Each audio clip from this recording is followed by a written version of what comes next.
Budapest, Hungary. A trip to Hungary lurked in my bucket list for a time, therefore it was fitting and exciting when I this month got the letter to drive the newest 2019 McLaren 600 LT with the Hungaroring, the country's Formula One circuit. The LT designation means Longtail and starts back to the original 1990s McLaren F1 road car.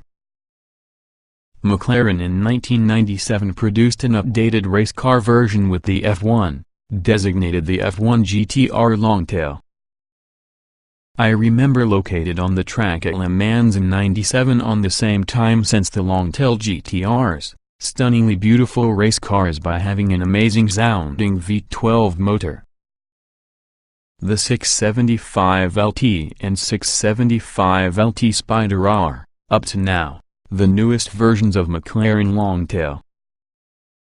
They had low-volume 500-unit production runs, selling in just 60 days and 3 weeks, respectively.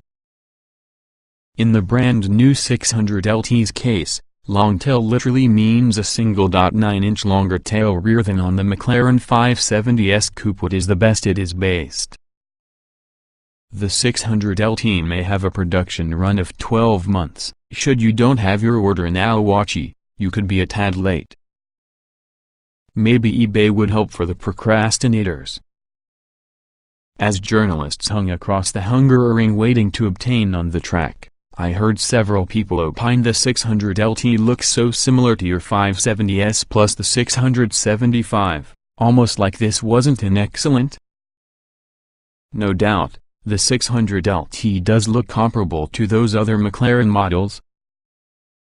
But doesn't a Porsche 911 Carrera look as being similar to a Porsche 911 Turbo? Or maybe a Cayman from certain angles. Don't various Ferraris? A similarity of design practice hasn't hurt those companies because they continue to produce new models with only slightly different form and function. One with the LTs I tested included 17 pay-to-play options, adding just in excess of $80,000 towards the $242,500 base price. I asked one with the McLaren communications folks around the plethora of options available on all the launch events 600 LTS. We wished to show cars such as the options nearly all of our buyers request, came the response. Virtually nobody buys a base McLaren. The greater option choices we give them, the greater people causes it to be their very own 600 LT. There's little of a solution to that explanation. Besides, okay then, $80,000 for options, first got it. As far as design, you won't find many members with the automobile staff who will be huge fans from the 570S's bottom. The back on the 600 LT is really a nice improvement, especially when it gets the optional rear bumper fender aero fins. They define the extremities nicely and appear quite racy. Those aero fins come as part in the $7,500 gloss visual carbon fiber exterior upgrade pack too. Yes, this is the name. Another part with the many words pack 2 option are slick-looking side skirts with aero winglets. Combining the LT's 0.3-inch lower ride height while using carbon aero options increases the car a seductively menacing stance. While on target, we had been assigned professional driver coaches inside the right seat. This was really helpful, since you never get many laps through these events and I had never witnessed the Hungaroring personally. My U.K.-based coach was Jamie Wall, fashionable professional racer and competitor during the past several years. Riding within the passenger street around a racetrack that has a stranger in the wheel requires a lot of nerve, and Wall's pointers got me in control in no time. So big because of him for letting me run as hard as I was required to in order to acquire the most out of my track time. The Hungaroring can be a really great racetrack with lots of places to feed well, maybe not in F1 cars, a thing that is always a prerequisite that I can enjoy a circuit. It features 14 turns, with several blind corner entries as a result of walls or topography. The most fun adrenaline-pumping corner in my opinion was the fast left-hand turn 4, comprising a blind turning at a lot more than 90 miles per hour while cresting a hill, making car positioning critical. Great stuff.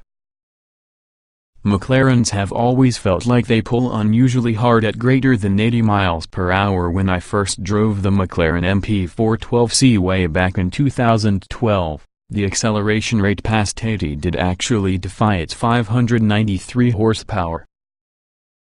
I felt exactly the same thing when first driving the 562 horsepower 570S 3 or more years ago when I was after having a 660 horsepower Ferrari 488 GTB in the 570S for Automobile All-Stars test. I lost hardly any ground on the Ferrari during several roll-in acceleration runs, so I've always put McLaren acceleration down to your company knowing a shed load about slippery aero coefficients. Another reason McLarens accelerate so quick is because they don't produce the kind of downforce we have seen in cars like the revolutionary Corvette ZR1 or Porsche 911 RS models. If you add every one of the fancy aero bits to your 600 LT, it creates 221 pounds of downforce at 155 miles per hour. For comparison, the modern RS Porsches produce around 420 pounds GT2 RS and 500 pounds GT3 RS for the same speed. In real-world driving terms, the only real place I could legitimately compare the downforce or grip difference between a ZR1 or 911 RS, this also LT, assuming equal tires and the limit of adhesion, could be in corners that happen to be quicker than 80 miles per hour. Which would put me using a racetrack. McLaren knew what it really was doing by initially putting us within the track in the 570S. After a few sighting laps, it turned out straight into the 600 LT. I immediately felt an increase in driver connection compared for the 570S. Steering inputs were right now, and both straight-line braking and trail braking modulation were much improved, enabled by McLaren's Senna-inspired brake boost technology. Added to that was measurably more stick through the Pirelli Zero Trufio R tires 225/35 front, 285/35 rear. These sticky donuts certainly are no cost option within the LT. Extra lateral grip from your Trufio Rs forced me to appreciate the super lightweight carbon seats.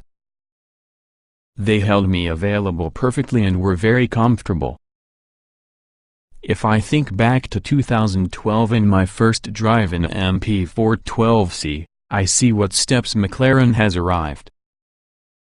In my mind, the 600 LT gets the most usable and finely finished interior I've seen so far in the McLaren. And it really is a really pleasant destination for a spend driving time. The Hungaroring has all sorts of fun corners, long 180-degree patience turns, 55 miles per hour sliders, nasty blind of cumber entries, plus a "we're made it happen go, George" 90 miles per hour read through a kink. Definitely not boring.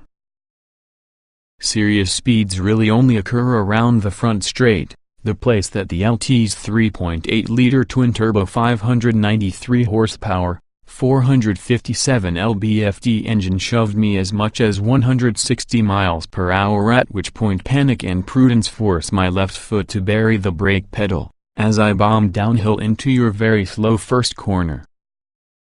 The huge carbon ceramic discs do an adequate job of stretching seatbelts. Brake roach dimensions are 15.35-inch front, 14.96-inch rear with aluminum 6-piston front and 4-piston rear calipers. When the rear tires got rather hot and slippery from the afternoon session, fantastic modulation from the brakes allowed me to keep up speed and momentum.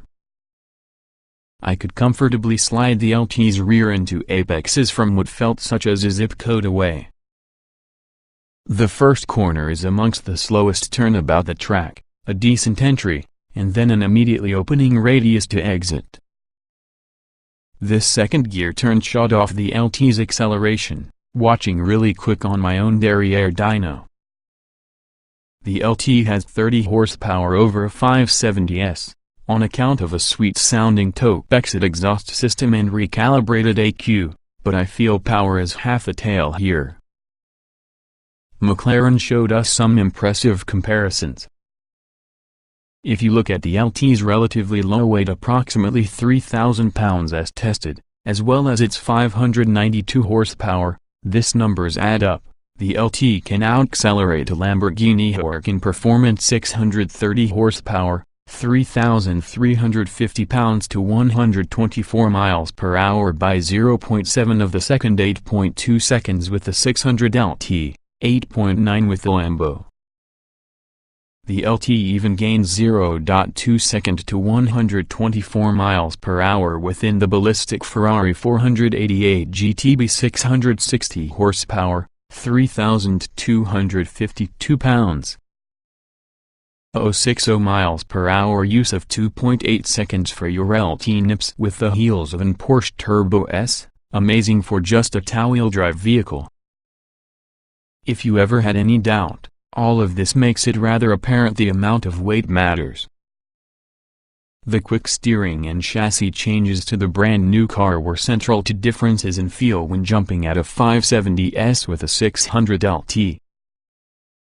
Here is why. LT springs are 13% stiffer in the front and 34% stiffer inside the rear, while hollow anti-roll bars around the LT are 50% stiffer from the front and 25% stiffer inside the rear. Add to that some lighter suspension pieces, recalibrated adaptive dampers, the reduced ride height, plus an overall weight savings of 212 pounds compared to your 570S. All these changes bond very nicely, making the LT a pure pleasure to rip about the hungering incompetent at pegging any driver's giggle meter. Deliveries begin in October, plus the 2019 600 LT is apparently selling like Starbucks coffee in a chess tournament. If you are one with the lucky ones waiting on the delivery, sleep soundly, good items are about the way. 2019 McLaren 600 LT specifications. Price: $242,500 base. Engine: 3.8 liters twin-turbo 32-valve V8 592 HP at 7,500 revolutions per minute, 457 lb-ft at 5,506, 500 revolutions per minute. Transmission: 7-speed dual-clutch automatic. Layout: 2-door, 2-passenger, mid-engine, RWD coupe. EPA mileage: 1,722 miles per gallon city state. LXWXH: 181.3 by 80.5 by 47.0 inches, wheelbase 105.1 in. Weight: 2,989 pounds, 060 miles per hour, 2.8 seconds, top speed 204 miles per hour.